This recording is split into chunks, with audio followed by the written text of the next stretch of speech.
तो आज हम लोग पढ़ने वाले हैं क्लास 12 का ज्योग्राफी का पार्ट नंबर 9। और जैसा कि आप लोग को पता है कि मैं एक सीरीज चला रहा हूं, ठीक है, सब्जेक्टिव का। अगर आप इतना सब्जेक्टिव अगर कंप्लीट करते जाओगे तो 100% गारंटी है कि 101% गारंटी है कि इससे बाहर एग्जाम में पूछे नहीं जा सकते हैं क्वेश्चन, ठीक है। तो मैं एक पार्ट बना रहा हूँ, ठीक है, ये पार्ट नंबर 9 है। इससे पहले हम लोग 8 पार्ट पढ़ा चुके हैं। अगर आप लोग नहीं देखें तो प्लीज़ उसको जाके ज़रूर एक बार देख लेना। अगर आप इसका PDF भी लेना चाहते हैं तो PDF भी दे रहे हैं, लिंक डिस्क्रिप्शन में मिलेगा, वहाँ से आप PDF भी ले सकते हैं कंप्लीट, कोई दिक्कत नहीं, ठीक है, बिल्कुल फ्री में। तो वीडियो अगर अच्छा लगे तो आप लोग लाइक कर सकते हैं, बाकी आपको जिम्मेदारी। पसंद आए तो ही लाइक करना, ना पसंद आए तो कोई बात नहीं, ठीक है, ज़बरदस्ती कुछ भी नहीं है। तो 10 नंबर में बोला जा रहा है कि 110 नंबर पढ़ेंगे आज। इसमें बोला जा रहा है स्थल या स्थान, साइड एवं स्थिति, सिचुएशन के मध्य अंतर बताइए।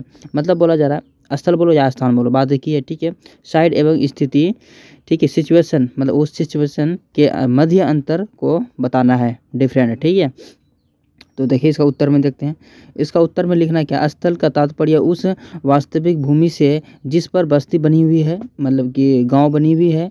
यह स्थल का कोई पहाड़ी क्षेत्र, मैदानी भाग में नदी, ठीक है, मतलब पहाड़ी क्या बोला जाए, कोई पहाड़ी भी हो सकता है क्षेत्र में, मैदानी भाग भी हो सकता है, नदी के किनारे हो सकता है, और बाढ़ग्रस्त या बाढ़ सहित हो सकता है। यानी कि बाढ़ग्रस्त मतलब समझते हैं, जैसे पानी आने के बाद वो दह जाना, ठीक है, तो हो सकता है। और बस्ती का उदय या जन्म उसके क्या बोला, उसके स्थल पर निर्भर करता है। यानी कि क्या बोला, जन्म उसके स्थल पर निर्भर करता है। बस्ती की स्थिति से तात्पर्य उसके आसपास के क्षेत्रों में संबंध में उसकी अवस्थिति है। बस्ती किसी कृषि क्षेत्र, औद्योगिक क्षेत्र या व्यापारिक क्षेत्र में स्थिति हो सकती है। बस्ती की स्थिति उसके विकास के बहुत ही अधिक प्रभावित करती है। सिंपल क्वेश्चन, अगर 2-4 यहाँ से मेन टॉपिक अगर याद रख लेंगे ना यहाँ से, ठीक है। जिस पर बस्ती बनी हुई है और यह स्थल कोई पहाड़ी पर है, मैदानी क्षेत्र भाग, नदी के किनारे, बाढ़ग्रस्त, इतना भी याद रहेगा तो आगे आप बना चढ़ा के लिख सकते हैं, ठीक है। वैसे जब याद है तो कोई दिक्कत है नहीं याद रहेगा तो ही आप लोग को लिखना है, ठीक है, नंबर मिल जाएगा, कोई दिक्कत नहीं। आगे पूछ रहा है क्या, 11 नंबर में आकार के आधार पर नगरीय, मतलब आकार, ठीक है, आकार जो बोलते हैं बहुत बड़ा आकार है, आकार के आधार पर बस्तियों को वर्गीकृत करें, ठीक है। नगरीय बस्तियों को वर्गीकृत करिए, ठीक है। वर्गीकृत मतलब होता है बांटना, ठीक है। तो इस वर्गों में बांटते हैं, बोलते ये वर्ग में हो गया, जैसे कि वर्ग नंबर 5, वर्ग नंबर 6, तो क्लास हो गया नहीं होता, बताया जा रहा है। तो नगरीय बस्तियों को जनसंख्या के आकार के आधार पर शहर, नगर, महानगर समझते हैं, बहुत बड़ा शहर, ठीक है, तथा और ये क्या लिखा है, मेघानगर, ये सब इम्पोर्टेंट है, ठीक है। और बोला जा रहा है क्या, बांटा जा सकता है, मतलब ये से जो शहर है जो मैंने आपको दिखाया इसमें आधार पर शहर, नगर, महानगर और तथा मेघानगर बांटा जा सकता है, ठीक है। यह शहर उस अधिवास को कहते हैं जिसकी जनसंख्या कम से कम 5000 हो, जिसकी जनसंख्या मतलब 5000 से कम नहीं होना चाहिए।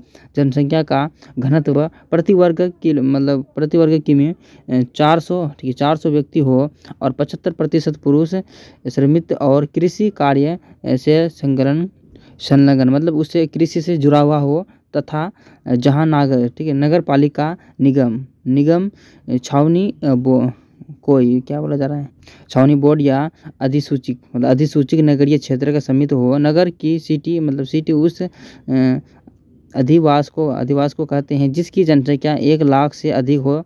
उस पर 10 लाख से 50 लाख के बीच जनसंख्या वाले अधिवास को महानगर कहते हैं। मतलब जो बोला नगर जो, हाँ, पहले तो कितना बोला जा रहा है, कितना 5000, ठीक है। और सिटी की बात करें मतलब कि 10, इसकी जनसंख्या कितनी होनी चाहिए, कम से कम 10 लाख से 50 लाख के बीच जनसंख्या वाले अधिवास कहते हैं, मतलब अधिवास हो गया ये। और महानगर होगा कितना, 50 लाख से अधिक जनसंख्या वाले को अधिवास कहते हैं। और मेघानगर हो गया, जैसे कि मेघानगर कहा जाता है, मतलब सॉरी मैंने गलत बताया, तथा 50 लाख से अधिक जनसंख्या वाले अधिवास को कहते हैं, और ये मेघानगर कहा जाता है, ठीक है। तो ये सब हो गया। अगर आपको कुछ भी दिक्कत हो अभी कमेंट कर सकते हैं, मैं उसके लिए बताने के लिए तैयार हूँ, ठीक है।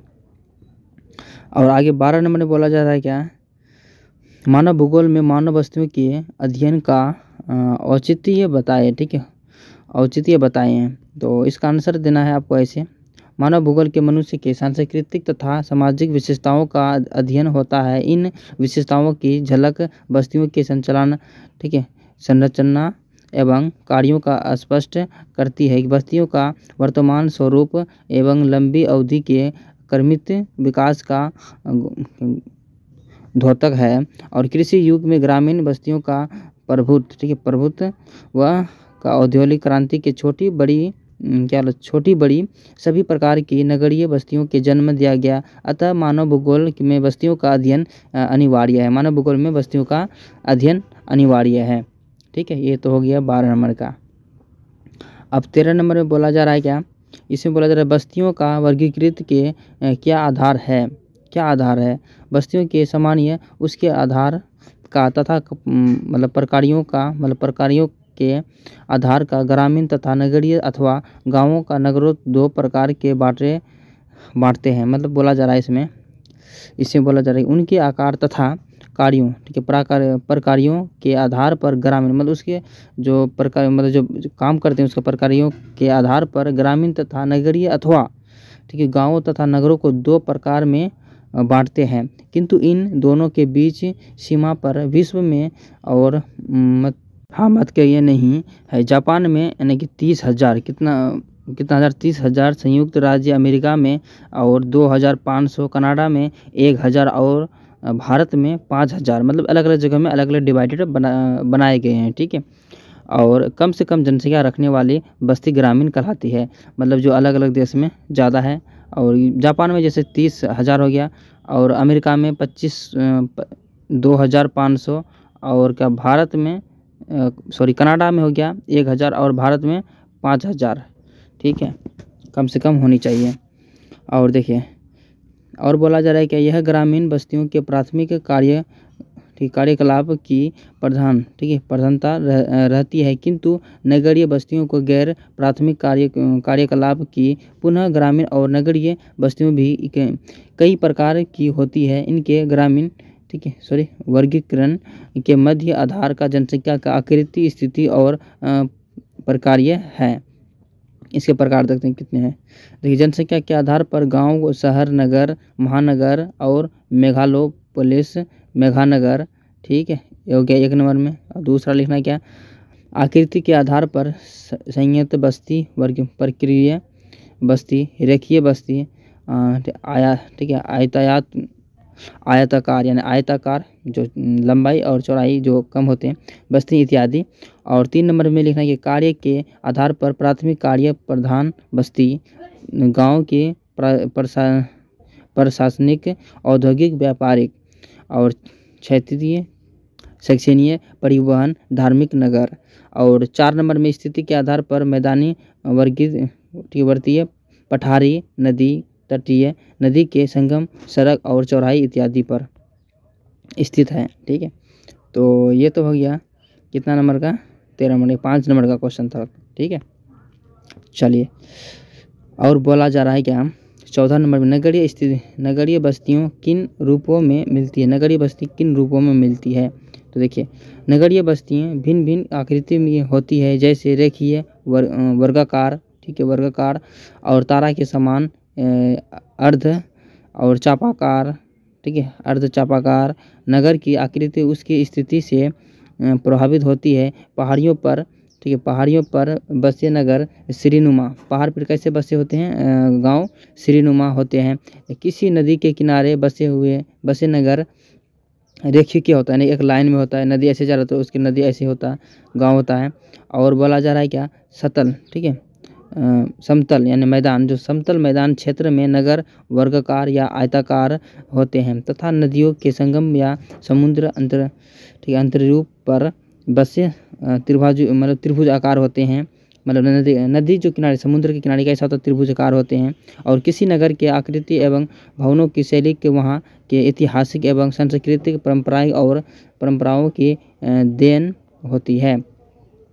और बोला जा रहा है इस प्रकार नगर नियोजित एवं अनियोजित, ठीक है, अनियोजित होते हैं और नियोजित नगर सम होती है और इनकी सड़कों और गलियों के एक दूसरे को समकोण पर काटती है। और चंडीगढ़ और जयपुर नियोजित नगर के इसके विपरीत होती है, यानी इसके उल्टा होते हैं।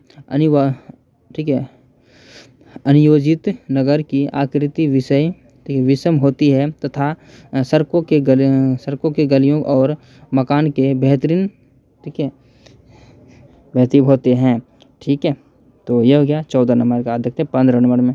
इसमें बोला जा रहा है कि ग्रामीण अधिवासियों की 5 विशेषताओं का उल्लेख करें, यानी ग्रामीण जो लोग होते हैं, गाँव के लोग, तो अधिवासियों की 5 विशेषताएं बताना है।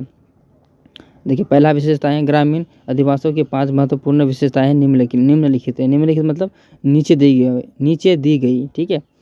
और 1 नंबर में बोला जा रहा है कि ग्रामीण अधिवासी आकार के प्राय छोटा होता है, उनके उतने ही लोग उस क्षेत्र में निवास कर सकते हैं जितने लोगों का पालन पोषण उस भूमि के संसाधनों और उत्पादन से संभव हो सकता है। ठीक है, ग्रामीण का हुआ। और 2 नंबर में लिखना, यहाँ के निवासी अधिकतर प्राथमिक गतिविधियों में लगे होते हैं, कृषि का पशुपालन एवं मछली पकड़ना। और 3 नंबर में हो जाएगा ग्रामीण अधिवास में जनसंख्या का घनत्व कम रहता है। 4 नंबर में हो जाएगा भूमि का मकानों का घनत्व गाँव में कम हो रहता है। ठीक है, जो शहर में होते हैं गाँव बिल्कुल मकान सटे हुए रहते हैं, लेकिन गाँव में ऐसा नहीं होता है। 4 नंबर में हो जाएगा ग्रामीण अधिवासियों की बिजली युद्ध, पेयजल और पक्की सड़क, शिक्षा स्थान, स्वास्थ्य सेवाएं इत्यादि कमी रहती है। ठीक है, ये सब चीज़ें कमी रहती हैं। चलिए, और 16 नंबर में देखते हैं क्या। ये सब तो आप अपने से बना सकते हैं, जो मैंने अभी आपको बताया क्वेश्चन। ठीक है, आप अपने दिमाग से लगा के भी बना सकते हैं। और देखिए 16 नंबर में क्या बोला जा रहा है। 16 नंबर में बोला जा रहा है कि गुच्छित एवं और बिखरी बस्तियों के बीच अंतर बताया, यानी कि गुच्छित और बिखरी बस्ती के अंतर बीच में बताना है। तो गुच्छित अथवा संहत बस्तियों वे होती है जिसमें मकान के दूसरे, ठीक है, मकान के दूसरे के समीप बनाए जाते हैं तथा यहाँ रहने वाले समुदाय मिलकर रहता है तथा इनके व्यवसाय, ठीक है, व्यवसाय भी समान होते हैं। इस प्रकार की बस्तियां नदी या घाटियों के उपजाऊ मैदानों में विकसित होती है। इसके विपरीत, इसके उल्टा, यानी जो मैंने आपको बताया इसके उल्टा जस्ट और बखरी इकाई या, ठीक है, प्रकीर्णीय बस्तियों में मकान दूसरे मतलब दूर होते हैं, किसमें, और बकरी, ठीक है, बिखरी कांके में, ठीक है, मकान दूर होते हैं, प्राय खेतों द्वारा एक दूसरे से अलग होते हैं, मतलब इसके अलग होते हैं। और बोला जाता है कि होते हैं। और जंगली क्षेत्रों में पहाड़ी टीलों, ठीक है, पहाड़ी टीलों पर इस प्रकार की बस्तियों का विकसित होती है। तो दोनों में अंतर आपको पता चल गया। अगर आपको एक भी अंतर मालूम रहेगा ना, तो उसमें सिर्फ नहीं लगा के भी काम कर सकते हैं आप, 1 नंबर मिल जाएगा उसमें। और 2 नंबर का क्वेश्चन रहेगा तो। और बोला जा रहा है कि भारत के 4 बड़े राज्यों का जनसंख्या के आकार का क्षेत्रफल का तुलना कीजिए, मतलब कि भारत के 4 बड़े राज्यों का जनसंख्या का आकार का क्षेत्रफल की तुलना कीजिए। तो इसके आंसर देखते हैं। बोला जा रहा है भारत में जनसंख्या, 1 सेकंड, तो बोला जा रहा है इसमें क्या वितरण। तो भारत में जनसंख्या का वितरण बहुत आसमान है। इसके कुछ राज्य का क्षेत्रफल एवं जनसंख्या दोनों दृष्टिकोण से बड़े, कुछ और राज्य के क्षेत्रफल बड़े हैं किंतु उसकी जनसंख्या कम होती है, तथा कुछ राज्य क्षेत्रफल में छोटे होते हैं किंतु जनसंख्या उसकी क्या होते हैं, अपेक्षाकृत होती है, यानी बड़ा होता है। और अधिक क्षेत्र के दृष्टिकोण के 4 बड़े राज्य क्रमशः राजस्थान, क्या बोला जा रहा है, यानी कि उसका क्षेत्रफल दृष्टिकोण से बड़ा होता है। ठीक है, क्षेत्रफल के दृष्टिकोण से बड़े राज्य का क्रम से, जैसे कि मध्य प्रदेश, पहले तो राजस्थान, ठीक है, 10.41%, और मध्य प्रदेश 9.38%, और महाराष्ट्र में 9.36%, तथा आंध्र प्रदेश में 8.37%। इसके विपरीत जनसंख्या के दृष्टिकोण से 4 बड़े राज्य मतलब बड़े राज्य, 4 बड़े राज्य जैसे उत्तर प्रदेश 6.017% और महाराष्ट्र के 9.42%, बिहार 8.07% और पश्चिमी बंगाल 7.81%। और इस प्रकार राज्य में राजस्थान और मध्य प्रदेश आकार में बहुत बड़े हैं, किंतु उनकी जनसंख्या कम क्रमशः है, मतलब उनकी जनसंख्या क्या है, कम है। और जनसंख्या कम वाले देखते हैं तो क्रमशः है, जैसे कि 5.57% और 5.88%। और इसके विपरीत बिहार की क्षेत्रफल में छोटा 2.86% है, किंतु इसकी जनसंख्या अधिक है महाराष्ट्र की क्षेत्रफल से। मतलब बिहार में जनसंख्या जगह कम है और क्या बोलते हैं, जनसंख्या ज़्यादा है। वैसे तो यूपी से, बिहार से यूपी डबल है लगभग, ठीक है, बड़ा है। और जनसंख्या दोनों की संतुलन और बड़ा है और लगभग ही स्थिति कीमत आंध्र प्रदेश और उत्तर प्रदेश की है, ठीक है। चलिए 18 नंबर में देखते हैं। 18 नंबर में बोला जा रहा है क्या, ठीक है, जन्म दर और मृत्यु दर के प्रति, ठीक है, प्रवृत्तियों में ठीक है, प्रवृत्तियों ने भारत की जनसंख्या में वृद्धि में विकास का निर्धारण कीजिए, ठीक है। जन्म दर मतलब जन्म हुआ, और मृत्यु दर यानी कि जैसे कि जानते हैं कि आप लोग, जन्म ज़्यादा होता है, मरते कम है लोग, ठीक है। तो जिस दिन अगर मरने ज़्यादा लग जाएंगे लोग तो जन्म कम होगा, तो उस दिन क्या होगा, जनसंख्या घट जाएगा धीरे धीरे। तो लेकिन ऐसा होता नहीं, जन्म ज़्यादा होता है, मरते लोग कम है। तो इसी के बारे में थोड़ा सा डिटेल से देखते हैं। तो इसमें बोला जा रहा है जनसंख्या की वृद्धि की ओर प्रभावित करने वाले कारकों के जन्म दर और मृत्यु दर की सर्वाधिक महत्वपूर्ण है। 2021 मतलब 1921 ईस्वी के पूर्व जन्म दर और मृत्यु दर में दोनों ऊंची थी, मतलब दोनों क्या थी, ऊंची थी। 1911 से 1921 में जन्म दर 48 प्रति हज़ार, जन्म दर 48 प्रति हज़ार तथा मृत्यु दर 47 प्रति हज़ार थी। मतलब 1000 मात्र ज़्यादा था किसका, जन्म दर मृत्यु दर से, ठीक है, मतलब 1000 ही ज़्यादा था। अतः जनसंख्या की वृद्धि की दर की बहुत ही धीमी है, मतलब कि जनसंख्या की वृद्धि दर बहुत ही धीमी है। 1921 से 1951 की अवधि में दोनों की दर में कमी आई, किंतु मृत्यु दर तेज़ी से घटी, मतलब तेज़ी से घट गई, मतलब लगभग बराबर था, लेकिन मृत्यु दर कुछ तेज़ी से घट गया, ठीक है। मरना लोग मतलब मरने लोग कम लगे और घटी। और 1941 से 1951 में जन्म दर 40 प्रति हज़ार और कितना, 40 प्रति हज़ार और मृत्यु दर 27 प्रति हज़ार मात्र, मतलब कि 40,000 लोग प्रति हज़ार में आ रहे हैं, ठीक है, और कितना 27,000 मात्र लोग मर रहे हैं। मतलब मृत्यु दर तो ज़्यादा हो गया भाई, क्योंकि जिंदा ज़्यादा, मतलब कि पैदा ज़्यादा हो रहे हैं और मर कम रहे हैं लोग, दर्ज क्या की गई। अतः जनसंख्या की वृद्धि की पहले की अपेक्षा अधिक है, तीव्र गति से हुई। 1951 से 1981 के अवधि में भारत की जनसंख्या में अति तीव्र वृद्धि हुई, मतलब बहुत ही ज़्यादा तेज़ी से बढ़ा, क्योंकि जन्म दर में मामूली कमी है, मतलब जन्म दर में मामूली कमी है, 40 से 37 से प्रति हज़ार कई, और मृत्यु दर में भारी कमी, ठीक है, इसमें बहुत ही कमी हो गया मरने में। और 27 से 15 प्रति हज़ार की 1981 के बाद जन्म दर की भूमि तेज़ी से गिरावट हुई, जन्म दर, ठीक है, जन्म दर भी तेज़ी से गिरावट हुई कई। अतः जनसंख्या में वृद्धि गति की धीमी हो गई और भारत की जनसंख्या की प्राकृतिक वृद्धि 1911 से 1921 में 0.9 प्रति हज़ार से कितना 1971 से 1981 में 31 प्रतिशत हज़ार की, और 1991 से 1999 में प्रति हज़ार कितना 17,000 थी, ठीक है।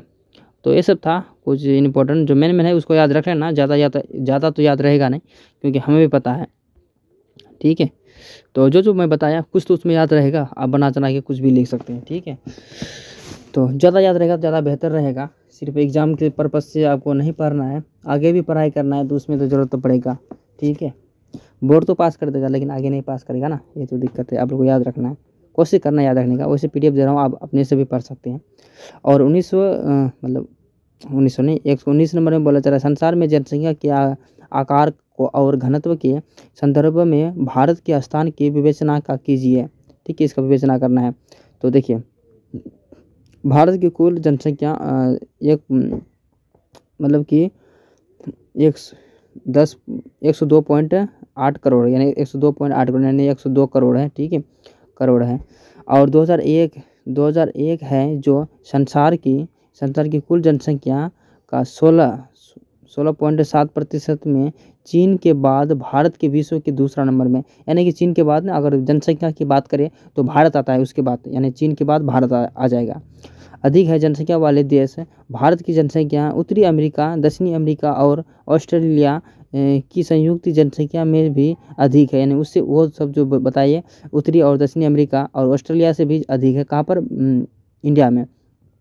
किंतु यह विश्व में केवल 2.4% क्षेत्र पर स्थिति है और क्षेत्रफल में यह विश्व की 7वें स्थान पर सातवें स्थान पर है। भारत में जनसंख्या का औसत घनत्व 324 व्यक्ति प्रति वर्ग किमी है, यानी कि 324 व्यक्ति प्रति वर्ग में किमी में है। ठीक है जो चीन की औसत घनत्व 129 है, मतलब कि कम है यार बहुत। ये 324 है, ये 129 है, मतलब कम है, लोग ना उसमें अट रहे हैं, मतलब जगह कम आदमी ज़्यादा। और 1997 से कहीं अधिक संसार की 10 सबसे अधिक जनसंख्या वाले देशों में जनसंख्या के घनत्व के दृष्टिकोण से भारत का स्थान बांग्लादेश 849 तथा और जापान का 334 के बाद तीसरा है। ठीक है, ये तीसरा है इसका। और लास्ट और आखिरी क्वेश्चन में बोला जा रहा है कि हम भारत की जनसंख्या के आसमान वितरण के लिए जिम्मेवार और 2 कारकों के लिखे, मतलब 2 कारकों को लिखें। ठीक है, जिम्मेवार किसका? ठीक है, आसमान वितरण के। चलिए देखते हैं। इसमें बोला जा रहा है क्या, भारत में जनसंख्या के आसमान वितरण के लिए मुख्य रूप से प्राकृतिक स्वरूप से भिन्नता तथा वर्षा, ठीक है, वर्षा का वितरण जिम्मेवार है। प्राकृतिक स्वरूप में भिन्नता के कारण गंगा के मैदान और समुद्र तटीय मैदान में अधिक जनसंख्या का पाई जाती है। उत्तरी पर्वतीय और दक्षिणी पठारी तथा उत्तरी पश्चिमी मरुस्थलीय क्षेत्र में कम जनसंख्या मिलती है। कहाँ पे? मरुक्षेत्रीय, ठीक है, मरुस्थलीय क्षेत्र में कम जनसंख्या मिलते हैं। उत्तर भारत में वर्षा की मात्रा पूर्व पश्चिमी से और कम होती है और इसी प्रकार इसी के अनुसार जनसंख्या का घनत्व भी कम होता है, मैंने वर्षा कम होता है, जनसंख्या का भी घनत्व कम होता है। ठीक है, तो ये रहा आज का वीडियो। और कहीं भी कुछ भी मिस्टेक या कुछ भी दिक्कत तो प्लीज़ आप लोग उसको एडजस्ट करेंगे। मिलते हैं नेक्स्ट वीडियो में, तब तक के लिए आप अपना ख्याल रखिए।